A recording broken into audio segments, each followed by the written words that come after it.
Hello बेटे, आज हम लोग बात करने वाले हैं the fundamental unit of life में साइटोप्लाज्म।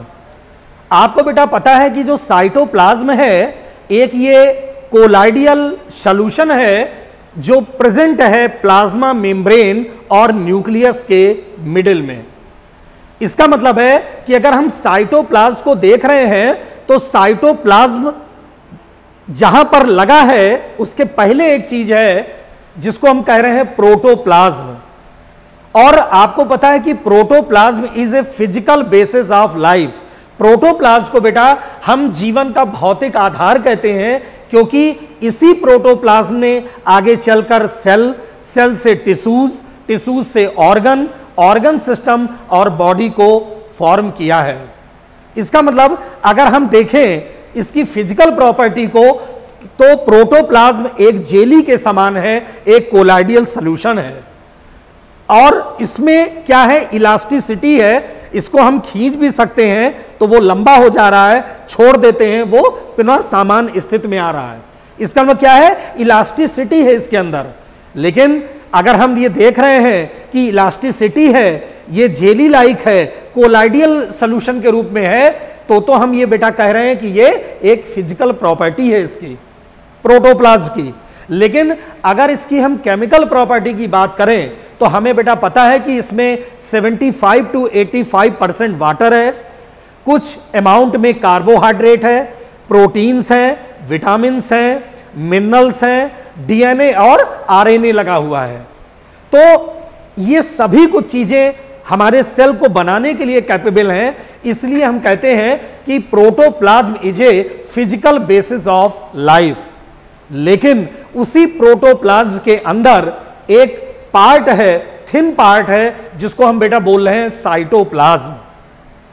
लेकिन ये जो साइटोप्लाज्म है ये भी एक कोलाइडियल ग्राउंड सब्सटेंस है जो प्रेजेंट है प्लाज्मा मेम्ब्रेन और न्यूक्लियस के बीच में।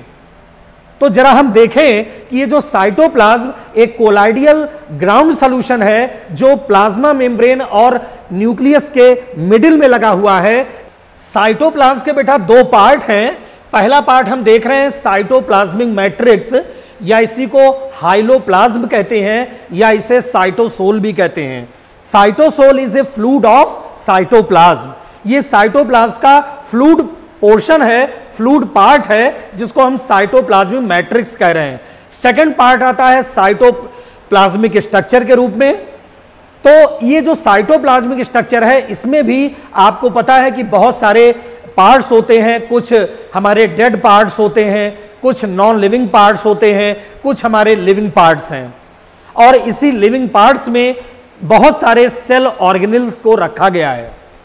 तो बेटा जरा सबसे पहले हम बात करें कि ये जो साइटोप्लाज्मिक मैट्रिक्स है जिसको हम साइटोसोल भी कह रहे हैं या हाइलोप्लाज्म कह रहे हैं, इसके तीन पार्ट हैं। आप देख रहे हो सबसे पहले पार्ट में मेन जो पार्ट है वो है स्टोर्ड फूड।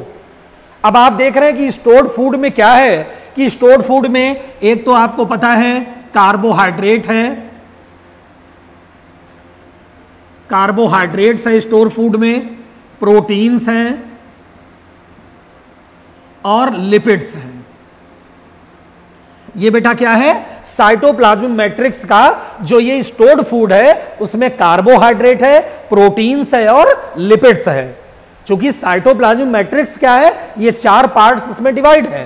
तो चारों पार्ट्स में जो पहला पार्ट है स्टोर्ड फूड जिसमें कार्बोहाइड्रेट, प्रोटीन और हमारे लिपिड्स आ रहे हैं। इसी प्रकार अगर हम पिगमेंट्स की बात करें तो पिगमेंट्स में बेटा क्या आता है, एक तो आपको पता है हीमोग्लोबिन है, मिलेनिन है,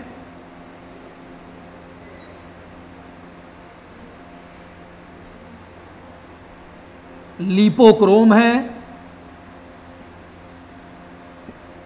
ये क्या है, पिगमेंट्स के रूप में काम कर रहे हैं, है ना। और अगर और भी हम देखना चाहें इसके अलावा कि जैसे हीमोग्लोबिन है, मिलेनिन है, लिपोक्रोम है ना, ये सब क्या है, पिगमेंट्स हैं। अगर हम सिक्रीशंस के रूप में देखें तो सिक्रीशंस के रूप में आपको पता है बहुत सारे क्या हैं, डाइजेस्टिव एंजाइम्स हैं। सिक्रीशंस के रूप में क्या है, डाइजेस्टिव एंजाइम्स। आपको पता है बहुत सारे ऐसे डाइजेस्टिव एंजाइम्स हैं जो सिक्रीट हो रहे हैं बॉडी के अंदर, और सिक्रीट होने के बाद वो अलग अलग रूप में वर्क करते हैं। तो ये क्या है, ये डाइजेस्टिव एंजाइम्स हैं जो सिक्रीशन के रूप में भाग ले रहे हैं। इसी प्रकार क्या है, क्रिस्टलाइन मटेरियल्स होते हैं। तो ये क्या है, जो साइटोप्लाज्मिक मैट्रिक्स है जिसमें आप देख रहे हो स्टोर्ड फूड है, हमारा पिगमेंट्स है, सिक्रीशन है, क्रिस्टलाइन मटेरियल है, ये सब जितने भी है ये साइटोप्लाज्मिक मैट्रिक्स के रूप में या साइटोसोल के रूप में लगने वाले पार्ट्स हैं। लेकिन बेटा अगर हम दूसरा पार्ट इसका देखें जिसको आप कह रहे हो साइटोप्लाज्मिक स्ट्रक्चर, चूंकि साइटोप्लाज्मिक स्ट्रक्चर बनने वाला है और वो स्ट्रक्चर तब बनेगा जब उसमें लिविंग पार्ट होगा। इसका मतलब है कि ये साइटोप्लाज्मिक स्ट्रक्चर को अगर हम देखें तो इसमें बहुत सारे हमारे ऐसे डेड मटेरियल्स भी हैं, कुछ हमारे नॉन लिविंग मटेरियल्स हैं और कुछ लिविंग हैं। तो अगर हम ये देखें कि सेल इंक्लूजन में ये जो बेटा नॉन लिविंग मटेरियल है वो है क्या, नॉन लिविंग मटेरियल का मतलब है कि वो लिविंग नहीं है, उसमें न्यूक्लियस नहीं फॉर्म हो रहा है। तो क्या है कि अगर सेल इंक्लूजन में देखें, जैसे हमने पहले बात की सेल इंक्लूजन में रिजर्व फूड की, अब आपको बेटा पता है कि रिजर्व फूड में क्या है, जैसे ग्रेन्स हैं, ग्रेन्यूल्स हैं या ड्रॉपलेट्स हैं। अब ग्रेन्स के रूप में अगर हम देखें तो आपको पता है कि स्टार्च ग्रेन्स हैं जो हमारे पोटैटो में है, पोटैटो में स्टार्च ग्रेन्स के रूप में है। अगर हम ग्रेन्यूल्स के रूप में देखें तो जैसे ग्लाइकोजन है जो हमारे लिवर में और मसल सेल्स में स्टोर है, ये क्या है, ग्लाइकोजन है। अगर हम ड्रॉपलेट्स के रूप में देखें तो बेटा बहुत सारे ऑयल ड्रॉपलेट्स हैं, है ना, जो फैट के रूप में स्टोर है हमारे पास। तो ये क्या है, ये हमारा रिजर्व फूड में है जिसमें ग्रेन्स, ग्रेन्यूल्स या ड्रॉपलेट्स आ रहे हैं। इसी प्रकार दूसरा इसका जो पार्ट होता है वो बेटा होता है वैक्यूल्स।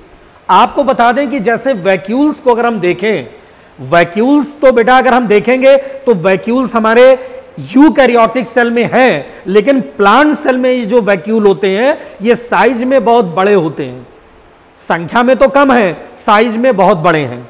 लेकिन एनिमल सेल में वैक्यूल साइज में बहुत छोटे हैं, संख्या में बहुत अधिक हैं। लेकिन अगर हम वैक्यूल को देख रहे हैं तो वैक्यूल्स के टू पार्ट्स हैं। ऊपर की जो अपर लेयर है वैक्यूल्स की उसको बेटा बोलते हैं टोनोप्लास्ट, और अंदर की ओर जो फ्लूइड है उसको बेटा बोलते हैं सेल सैप। तो अगर हम आपको दिखाएं कि मान लीजिए ये वैक्यूल है इस प्रकार से, ये इसके ऊपर की ये जो लेयर है इसको बोलते हैं टोनोप्लास्ट। क्या बोलते हैं, टोनोप्लास्ट। और अंदर बेटा ये क्या है, फ्लूइड भरा है, इसको बोल रहे हैं सेल सैप। ये क्या है, सेल सैप। तो प्लांट सेल में अगर हम देख रहे हैं तो प्लांट सेल में वैक्यूल्स तो बहुत बड़े हैं, लेकिन क्या है, संख्या कम है, संख्या में 2 ही वैक्यूल्स हैं अगर आप देखिए प्लांट सेल में। लेकिन एनिमल सेल में क्या है कि वैक्यूल क्या है, कम है, संख्या में बहुत ज्यादा है। तो यूकैरियोट्स में जो वैक्यूल है ये 2 पार्ट्स में बटा हुआ है। आप देख रहे हैं टोनोप्लास्ट अपर लेयर है मेम्ब्रेन के रूप में, और अंदर की ओर जो फ्लूइड है वो सेल सैप है। तो आप ये देख रहे हो कि जो साइटोप्लाज्मिक स्ट्रक्चर है हमारा, उसमें पहला जो पार्ट है सेल इंक्लूजन के रूप में जो नॉन लिविंग है। और नॉन लिविंग में हमने बताया कि ग्रेन्स हैं, ग्लोब्यूल्स हैं, ड्रॉपलेट्स हैं, बहुत सारी चीजें आ रही। इसके अलावा वैक्यूल्स भी 2 पार्ट्स में बटा है ना, वैक्यूल, टोनोप्लास्ट और सेल सैप। ये तो हमने पार्ट की। इसके अलावा कुछ हमने बताया कि डेड मटेरियल्स भी होते हैं इसमें। लेकिन अगर ये साइटोप्लाज्मिक स्ट्रक्चर का जो सेल ऑर्गेनल्स है बेटा, हम ऑर्गेनल्स कह क्यों रहे हैं, ऑर्गेनल्स का मतलब होता है मेम्ब्रेनस बाउंड स्ट्रक्चर। अगर वो मेम्ब्रेन के द्वारा बाउंडेड है तो इसका मतलब वो ऑर्गेनल्स है, वो अंगक है। अगर मेम्ब्रेन नहीं है तो फिर तो वो नॉन मेम्ब्रेनस स्ट्रक्चर है। तो मोस्टली जितने भी ऑर्गेनल्स हैं वो सब मेम्ब्रेन्स के द्वारा कवर्ड हैं। तो अगर हम सेल ऑर्गेनल्स में देखें चूंकि वो मेम्ब्रेन के द्वारा कवर्ड है, मेम्ब्रेनस बाउंड स्ट्रक्चर है, इसलिए उसको बेटा हम ऑर्गेनल्स कह रहे हैं। लेकिन एक हमारा ऐसा ऑर्गेनल्स है जो मेम्ब्रेनस लेस है, जिसको हम बेटा बोलते हैं राइबोसोम। राइबोसोम क्या है? मेम्ब्रेनस लेस स्ट्रक्चर है। तो सबसे पहले जरा हम देखें कि ये जो सेल ऑर्गेनल्स आप बता रहे हो कि ये मेम्ब्रेनस बाउंड स्ट्रक्चर है, उसमें सबसे पहले हम बात करते हैं माइटोकॉन्ड्रिया की, कि माइटोकॉन्ड्रिया क्या है। अब बेटा हम लोग बात करते हैं मेम्ब्रेनस बाउंड स्ट्रक्चर में जो सबसे पहला है वो है माइटोकॉन्ड्रिया। आपको पता है कि लिविंग सब सेलुलर स्ट्रक्चर्स में ये जितने भी सेल ऑर्गेनल्स आ रहे हैं उसमें सबसे पहले हम बात कर रहे हैं माइटोकॉन्ड्रिया। माइटोकॉन्ड्रिया को बेटा लिपोकॉन्ड्रिया भी बोलते हैं। और आपको पता है कि माइटोकॉन्ड्रिया जिसको power house of the cell के नाम से भी जानते हैं, ये कोशिका का ऊर्जा ग्रह है। और वो इसलिए है चूंकि यूकैरियोटिक जो हमारी सेल्स है, अब आपको पता है कि यूकैरियोट्स में क्या है, प्लांट एनिमल दोनों हैं। तो यूकैरियोटिक सेल्स के अंतर्गत जो प्लांट एनिमल है हमारे, उसमें ये माइटोकॉन्ड्रिया एक डबल मेम्ब्रेनस स्ट्रक्चर के रूप में लगी हुई है। आपको पता है कि ये जो माइटोकॉन्ड्रिया है ये एक रॉड शेप्ड स्ट्रक्चर है और इसके अंदर जो F1 पार्टिकल्स लगे हुए हैं वो कैसे एनर्जी को एटीपी के रूप में स्टोर कराते हैं। जब आप फूड लेते हो तो फूड अंदर ब्रेकडाउन होता है और ब्रेकडाउन होने के बाद जितना भी डाइजेस्टिव पार्ट्स है वो सब हमारा माइटोकॉन्ड्रिया उसको एब्जॉर्ब करती है। और माइटोकॉन्ड्रिया जब उसको एब्जॉर्ब करेगी तो वो क्या है कि माइटोकॉन्ड्रिया के अंदर जो F1 पार्टिकल्स या ऑक्सीसोम है वो एनर्जी को बेटा रिलीज करेंगे। इसका मतलब है कि अगर हम माइटोकॉन्ड्रिया को देखें तो ये डबल मेम्ब्रेनस है। पहला क्या है, आउटर मेम्ब्रेन है और दूसरा इनर मेम्ब्रेन है। अगर आप देखो तो ये माइटोकॉन्ड्रिया है इस प्रकार से।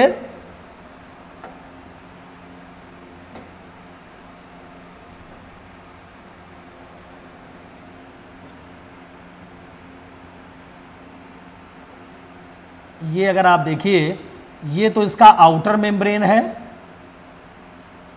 आउटर मेम्ब्रेन, और अंदर जो इनर मेम्ब्रेन है उसकी इनफोल्डिंग हो रही है।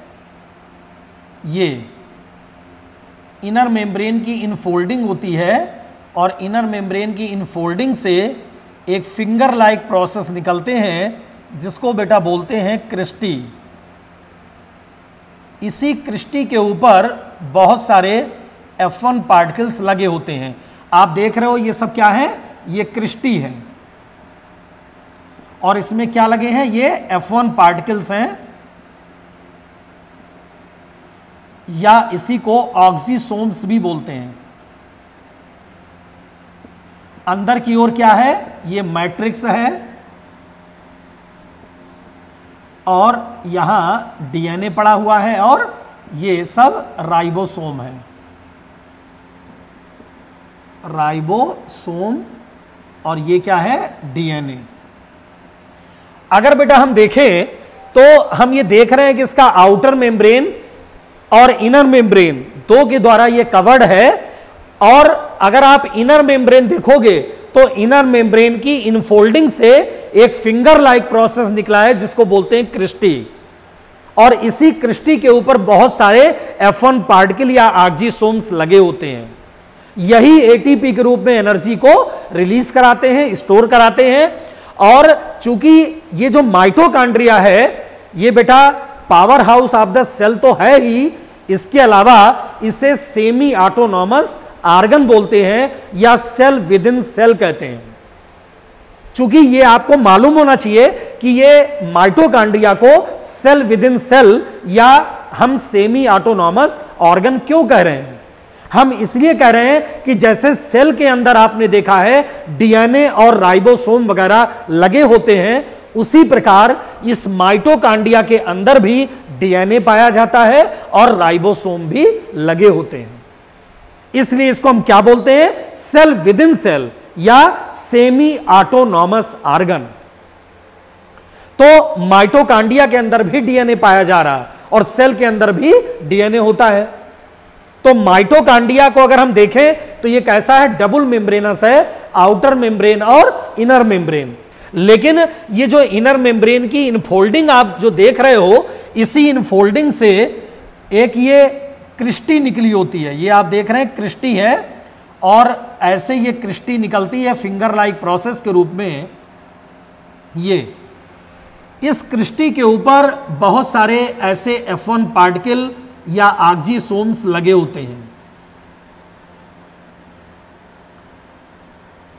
बहुत सारे ये F1 पार्टिकल या ऑक्सीसोम्स बेटा लगे हैं। अब अगर हम एक ऑक्सीसोम्स को देखें तो एक ऑक्सीसोम्स को अगर हम देखें तो सबसे ऊपर का पार्ट इसका हेड होता है, बीच का जो पार्ट होता है पेडिसिल होता है, और नीचे का पार्ट बेटा बेस होता है। इसका मतलब है कि माइटोकॉन्ड्रिया का जो आउटर स्ट्रक्चर है आप ये जो देख रहे हो, इसके अंदर जो इनर मेम्ब्रेन है उसकी इनफोल्डिंग से क्रिस्टी बनी, और क्रिस्टी पे बहुत सारे F1 पार्टिकल लगे हैं।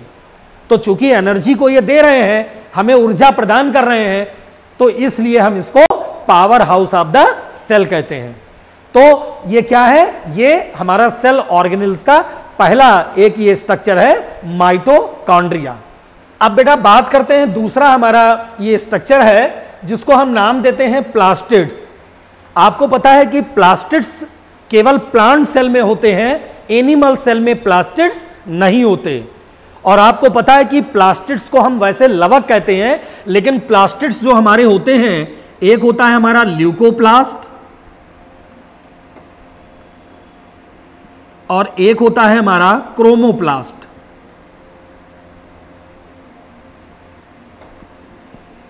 ये बेटा जो ल्यूकोप्लास्ट होता है ये कलरलेस प्लास्टिड्स कहलाता है, जबकि जो क्रोमोप्लास्ट होता है वो कलरफुल प्लास्टिड्स कहलाता है। ये कलरलेस प्लास्टिड्स है और ये कलरफुल प्लास्टिड्स है। अब अगर हम ये देखें, इसकी पोजीशन देखें कि ल्यूकोप्लास्ट जो कलरलेस प्लास्टिड्स है, ये हमारे अंडरग्राउंड स्टेम जो भी हमारा भूमिगत तना है वहां पर ये ज्यादा मिलते हैं, अंडरग्राउंड स्टेम में ज्यादा पाया जाता है। और ये जो ल्यूकोप्लास्ट है जो कलरलेस है, ये आगे चलकर 3 पार्ट्स में डिवाइड है। जिसमें ल्यूकोप्लास्ट को आपने रखा है तो इसमें एक तो एमायोप्लास्ट है, एक एल्यूरोप्लास्ट है और एक इलायोप्लास्ट है।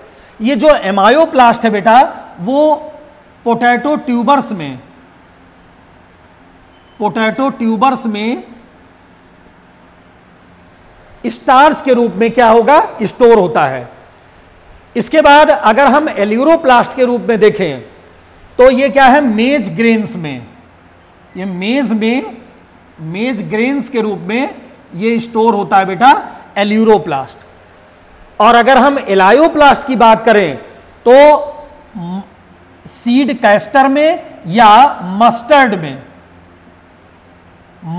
में फैट के रूप में ये स्टोर है।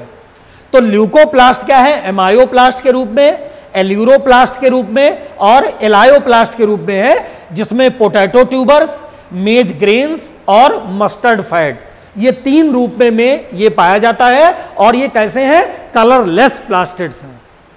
अब चूंकि दूसरा हमारा जो प्लास्टिड्स होता है क्रोमोप्लास्ट, तो बेटा अभी हमने क्या बताया, जैसे ये क्रोमोप्लास्ट है ये कैसा है, कलरफुल प्लास्टिड्स है। और कलरफुल इसलिए क्योंकि उसमें पिगमेंट है। तो on the basis of pigment इसको हमने 3 रूपों में डिवाइड किया है। एक तो क्लोरोप्लास्ट।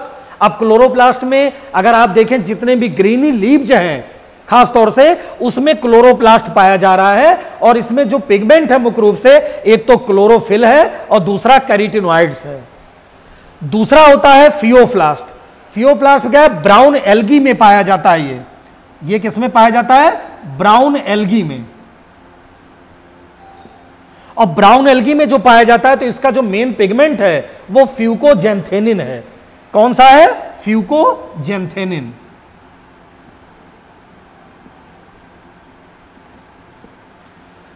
फ्यूकोजेंथेनिन इसका मेन पिगमेंट है जो ब्राउन एल्गी के रूप में है। ब्राउन एल्गी में यही फियोप्लास्ट पाया जाता है। तीसरा होता है रोडोप्लास्ट। रोडोप्लास्ट क्या है? रेड एल्गी है, रेड एल्गी, और इसका जो मेन पिगमेंट है बेटा वो है फाइकोइरिथ्रिन, फाइकोइरिथ्रिन।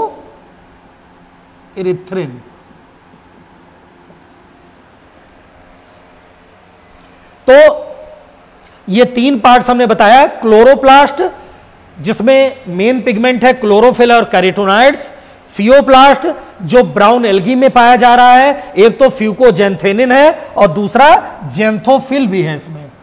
इसमें क्या है बेटा? जेंथोफिल भी रखा गया है।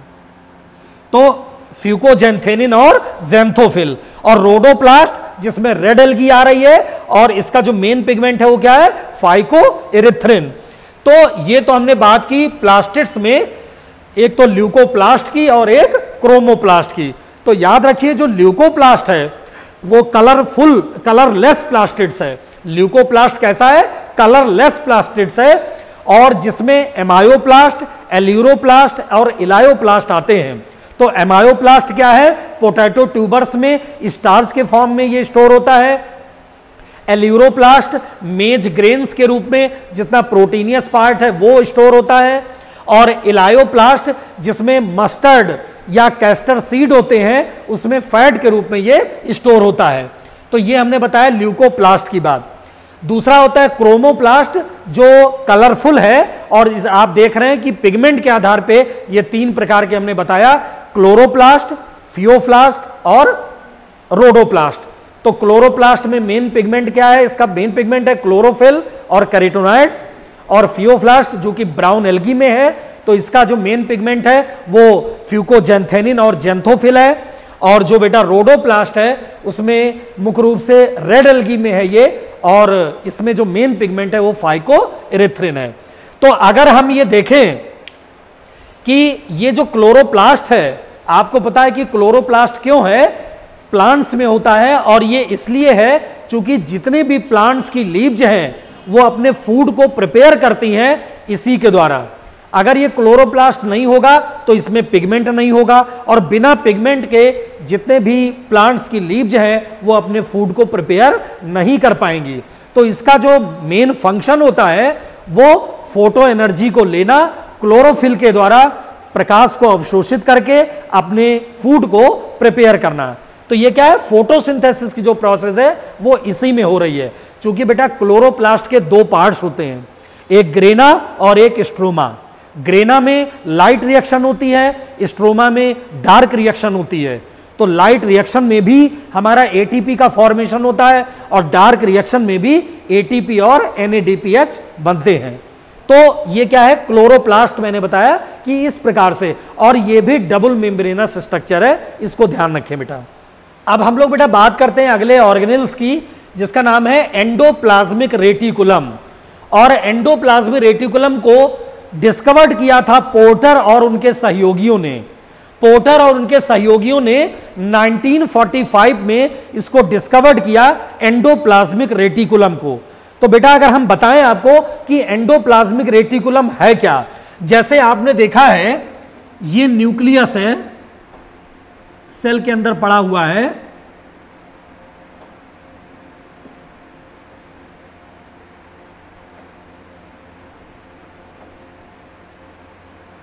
तो इस न्यूक्लियस के चारों तरफ ऐसे ट्यूब्यूल्स लाइक स्ट्रक्चर है। ये ट्यूब्यूल्स लाइक स्ट्रक्चर है, ऐसे मुड़ी हुई रचनाएं, जिसको बेटा बोलते हैं एंडोप्लाज्मिक रेटिकुलम। इसको शॉर्ट में ईआर भी बोलते हैं, एंडोप्लाज्मिक रेटिकुलम। तो एंडोप्लाज्मिक रेटिकुलम को अगर हम देखें तो आप देख रहे हैं एंडोप्लाज्मिक रेटिकुलम को कि ये ट्यूब्यूल्स के फॉर्म में है। और जब ये ट्यूब्यूल्स के फॉर्म में है एंडोप्लाज्मिक रेटिकुलम, तो आपने देखा है कि एंडोप्लाज्मिक रेटिकुलम क्या है कि ट्यूब्यूल्स के फॉर्म में है, अनियमित मुड़ी हुई रचना के रूप में आप देख रहे हैं। और ये जो ट्यूब्यूल्स है ये तीन रूपों में है, एक सिस्टर्नी, एक विजाइकिल, एक ट्यूब्यूल्स। इसका मतलब सिस्टर्नी, विजाइकिल और ट्यूब्यूल्स जो लगे हुए हैं, इसके ऊपर भी अगर आप देखें तो आपको पता है कि बहुत सारे ऐसे एंडोप्लाज्मिक रेटिकुलम हैं जिस पे राइबोसोम लगे होते हैं। और बहुत सारे ऐसे एंडोप्लाज्मिक रेटिकुलम है जिस पे राइबोसोम नहीं होते। तो अगर आप देखें, ये तो डिटेल स्ट्रक्चर मैंने बताया कि न्यूक्लियस के चारों तरफ कैसे मुड़ी हुई रचना के रूप में दिखा है, मुड़ी हुई अनियमित रचनाएं के रूप में ये ईआर लगी हुई हैं, लेकिन ये 3 रूपों में होती हैं, सिस्टर्नी, विजाइकिल और टिब्यूल्स के रूप में। बहुत सारे ऐसे एंडोप्लाज्मिक रेटिकुलम होते हैं जिनके सरफेस पर राइबोसोम नहीं पाए जाते, तो ऐसे एंडोप्लाज्मिक रेटिकुलम को स्मूथ एंडोप्लाज्मिक रेटिकुलम कहते हैं बेटा। और बहुत सारे ऐसे एंडोप्लाज्मिक रेटिकुलम होते हैं जिनके चारों तरफ राइबोसोम लगे होते हैं सरफेस पर, उसको हम बोलते हैं रफ एंडोप्लाज्मिक रेटिकुलम। अगर आप देखें तो जैसे मान लीजिए ये टिब्यूल्स है इस प्रकार से, और अगर इस पे ये राइबोसोम लगे हुए हैं ये, तो इसको बोलते हैं rough RER, rough endoplasmic reticulum. और बहुत सारे ऐसे होते हैं जिन पर राइबोसोम नहीं लगे होते, उसको बोलते हैं SER, स्मूथ एंडोप्लाज्मिक रेटिकुलम। तो राइबोसोम इसलिए लगे हैं क्योंकि राइबोसोम का तो वर्क है प्रोटीन की सिंथेसिस करना, प्रोटीन का फॉर्मेशन करना, लेकिन एंडोप्लाज्मिक रेटिकुलम का जो मेन वर्क होता है प्रोटीन की सिंथेसिस में हेल्पफुल करना, प्रोटीन के संश्लेषण के निर्माण में सहायता करना, ये एंडोप्लाज्मिक रेटिकुलम का कार्य है बेटा।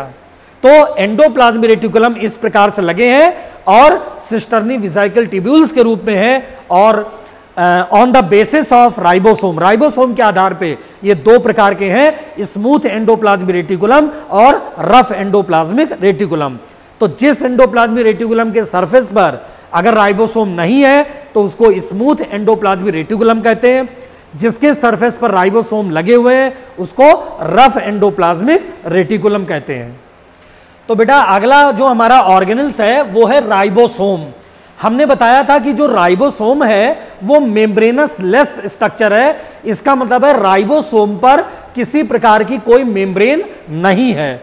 और जब किसी प्रकार की कोई मेम्ब्रेन नहीं है और इसको हम कह रहे हैं ribo nucleo protein particles, ribo nucleo protein particles बेटा इसलिए कह रहे हैं क्योंकि ये राइबोसोम हमारा आरएनए और प्रोटीन से मिलकर बना है, आरएनए प्लस प्रोटीन।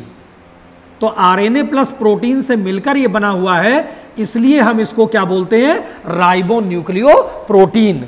और राइबोसोम ऐसा है कि जिसमें किसी प्रकार की कोई मेम्ब्रेन नहीं है।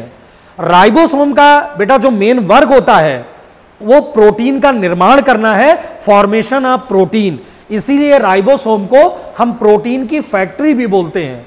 राइबोसोम चूंकि आपने देखा कि एंडोप्लाज्मिक रेटिकुलम के सरफेस पर अगर राइबोसोम लगे थे तो उसको आपने रफ एंडोप्लाज्मिक रेटिकुलम का नाम दिया था। लेकिन राइबोसोम जो होते हैं आपको पता है कि 2 प्रकार के राइबोसोम होते हैं, एक तो 70S राइबोसोम होते हैं और एक 80S राइबोसोम होते हैं। 70S बेटा राइबोसोम जो होते हैं वो प्रोकैरियोट्स में पाए जाते हैं।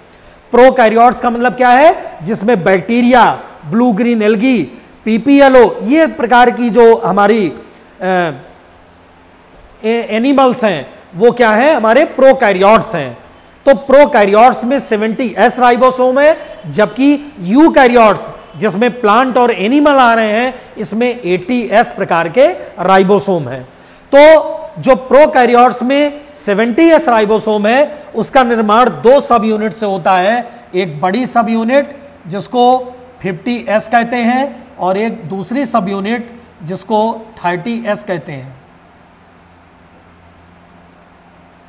तो अगर ये दोनों देखें, अगर आप जोड़ें दोनों तो इस प्रकार से ये 50S और ये 30S, इसका मतलब है ये जो बनता है ये 70S राइबोसोम है।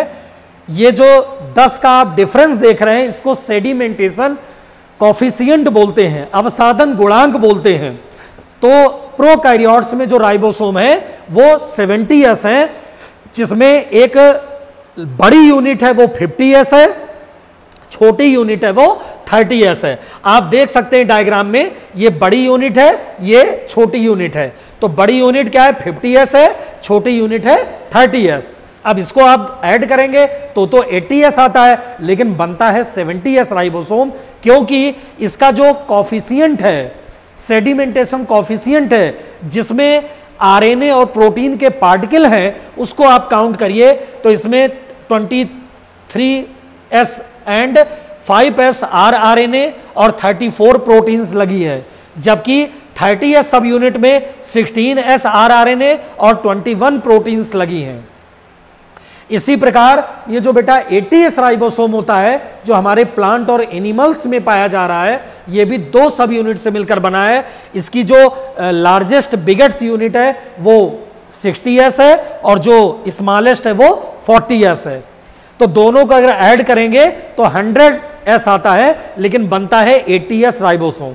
तो इसका जो 20 का डिफरेंस है, जो सेडिमेंटेशन कॉफिशिएंट है, उसमें अगर हम देखें तो ये जो 60s है उसमें 28s, 5.8s and 5s RNA और 45 प्रोटीन्स लेस देन। इसके अलावा 40s है, उसमें 18s आरएनए और लेस देन 30 प्रोटीन्स लगी हुई है। तो इसका मतलब क्या है कि इसमें ये लार्जेस्ट और ये स्मॉलेस्ट 2 सब यूनिट है, दोनों आपस में मिलकर ये एक यूनिट का निर्माण करती हैं। तो 70s और 80s 2 प्रकार के राइबोसोम हैं, ये ध्यान रखिए। 70s राइबोसोम प्रोकैरियोट्स में, 80s राइबोसोम यूकैरियोट्स में। और दोनों आप देखते हैं कि राइबोसोम का जो मेन वर्क है वो प्रोटीन का फॉर्मेशन करना है, इसीलिए इसको हम बेटा प्रोटीन की फैक्ट्री कहते हैं। इसके बाद बेटा अगला हमारा ऑर्गेनल्स है, जिसको बोलते हैं गोल्जी कॉम्प्लेक्स। गोल्जी कॉम्प्लेक्स कहें या गोल्जी बॉडीज कहें, या प्लांट्स में इसी का नाम है डिक्टियोसोम। और गोल्जी बॉडीज या गोल्जी ऑपरेटस को सबसे पहले जो डिस्कवर्ड किया था वो कैमिलो गोल्जी ने 1898 में डिस्कवर्ड किया। ये जो गोल्जी कॉम्प्लेक्स है ये भी अनियमित मुड़ी हुई एक लैमली के रूप में पाई जाने वाली रचना है, जो 3 भागों से मिलकर बनी है। एक इसमें सिस्टर्नी है, एक वैक्यूल्स है और एक बेटा विजाइकिल है। इसमें भी अगर आप देखें तो एक हमारा मैच्योरिंग फेस है जिसको ट्रांस फेस कहते हैं, और एक हमारा फॉर्मिंग फेस है जिसको सिस फेस कहते हैं। बहुत सारे ऐसे विजाइकिल आपस में लगे होते हैं मुड़ी हुई रचना के रूप में। ऊपर की ओर जगह जगह वैक्यूल्स पाए जाते हैं और बीच में अगर आप देखें तो ये सिस्टर्नी आपस में लगी हुई हैं मुड़ी हुई रचना के रूप में। तो अगर हम गोल्जी कॉम्प्लेक्स को देखें या प्लांट्स में इसको डिक्टियोसोम हम कह रहे हैं, इसका जो मेन वर्क होता है, एक तो इसका जो मेन वर्क है गोल्जी कॉम्प्लेक्स का, फॉर्मेशन ऑफ एक्रोसोम। एक्रोसोम के निर्माण में इसकी प्रमुख भूमिका है। आपको पता है कि एक्रोसोम कहां बनता है? अगर हम ये स्पर्म ले लें, स्पर्म के ऊपर ये कैप लाइक स्ट्रक्चर है जिसको बोलते हैं एक्रोसोम।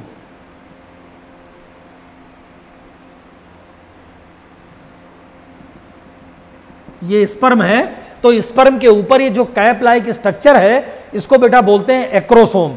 एक्रोसोम का जो मेन फंक्शन है क्या होता है? डायरेक्शन प्रदान करना, स्पर्म को गति प्रदान करना, ये एक्रोसोम का मेन फंक्शन है। तो एक्रोसोम को कौन बना रहा? यही गोल्जी कॉम्प्लेक्स बना रहा। इसके अलावा आपने देखा है कि जो एंडोप्लाज्मिक रेटिकुलम है या एंडोप्लाज्मिक रेटिकुलम के फॉर्मेशन में, इसमें पार्टिसिपेट करने में इसकी भी प्रमुख भूमिका रहती है। तो गोल्जी कॉम्प्लेक्स का ये एक मेन प्रमुख काम है कि फॉर्मेशन ऑफ एक्रोसोम। नेक्स्ट बेटा ये जो ऑर्गेनल्स है इसका नाम है लाइसोसोम। लाइसोसोम को हम सुसाइड बैग कहते हैं, और ये लाइसोसोम जनरली हमारे एनिमल सेल में ही पाया जाता है, प्लांट सेल में लाइसोसोम नहीं होता। लाइसोसोम, लाइसो का मतलब होता है डाइजेस्टिव और सोम का मतलब सोमा, सोमा का मतलब बॉडी। तो लाइसोसोम क्यों हम इसको कह रहे हैं? चूंकि सेल के अंदर बहुत सारे ऐसे सेल डेब्रिस बनते हैं जिसको ये लाइसोसोम क्या करता है, उस सेल डेब्रिस को उसकी वो ऑटोलाइसिस कर देता है, उसका वो स्वलयन कर देता है अंदर की ओर। क्यों? क्योंकि इसमें बहुत सारे हाइड्रोलिटिक एंजाइम से भरी हुई थैलियां पाई जाती हैं, और वो थैलियां जब ब्रस्ट करती हैं, फटती हैं, तो जितने भी सेल के अंदर के सेल डेब्रिस हैं वो अंदर की ओर खींच लेती है उसको, वो उसका ऑटोलाइसिस कर लेती है, स्वालयन कर देती है।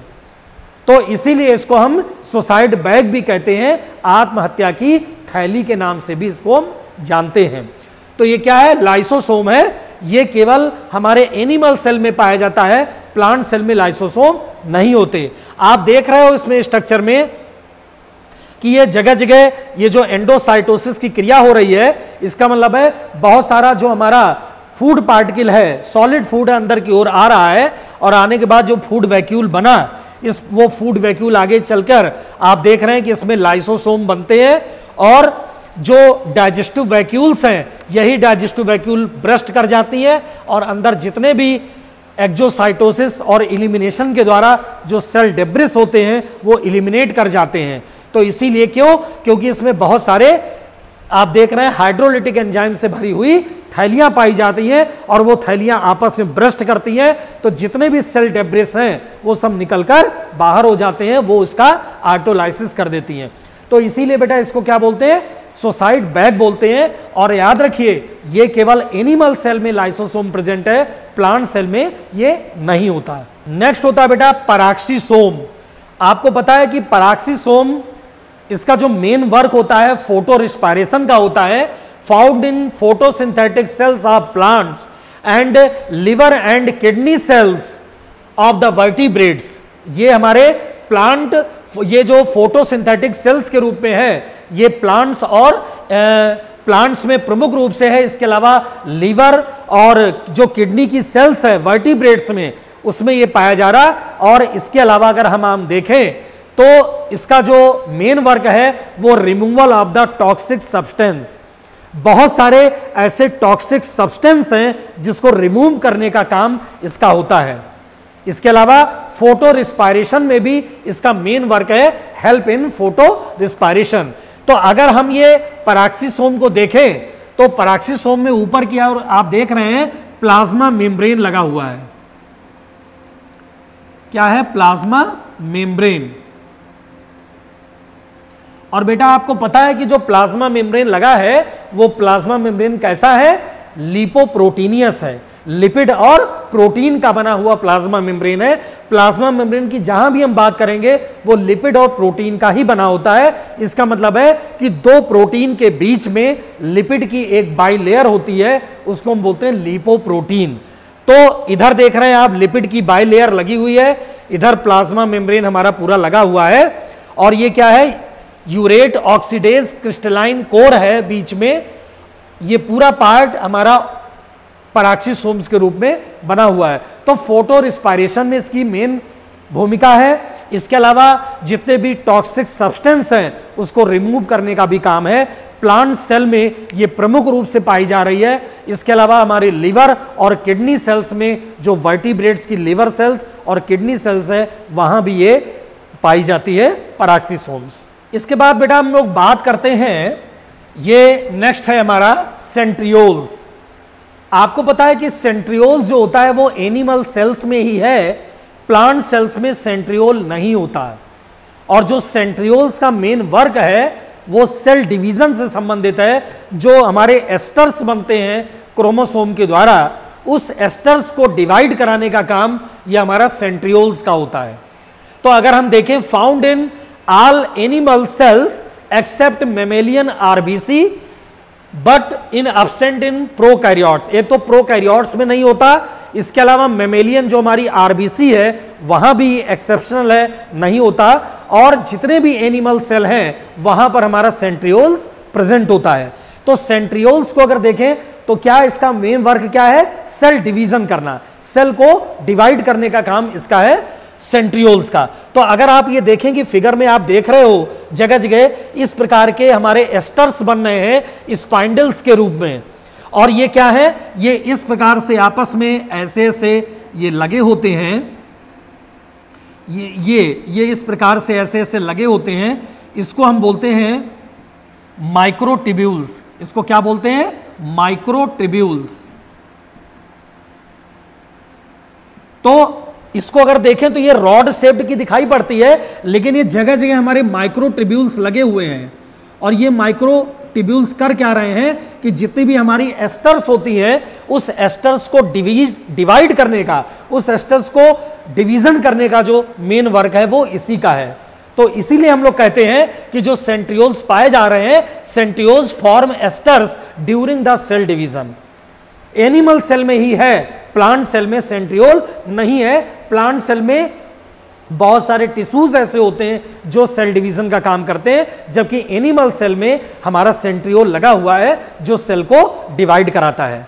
तो बेटा ये हमने आज आपसे बात की इस फंडामेंटल यूनिट ऑफ लाइफ में अपने तीसरे लेक्चर में कि जो ultra structure of eukaryotic cell है, जिसमें आपने पूरे हाइलोप्लाज्म और लिविंग पार्ट्स को देखा है, जिसमें लिविंग पार्ट्स में बहुत सारे सेल ऑर्गेनल्स थे। वो सेल ऑर्गेनल्स कैसे हैं, उसका स्ट्रक्चर कैसा है, उसका फंक्शन कैसा है, ये चीज़ मैंने बताई। तो बेटा इसको ध्यान से आप समझेंगे। ये हमारा लेक्चर आपको अच्छा लगा हो तो हमारे रिलायंट लर्निंग सॉल्यूशन पे जाके बेटा चैनल को सब्सक्राइब करिए, शेयर करिए, लाइक करिए। और कोई भी आपको डाउट हो तो कमेंट्स में लिखिए, उसको हम तुरंत डाउट को दूर करेंगे बेटा। Okay, thanks.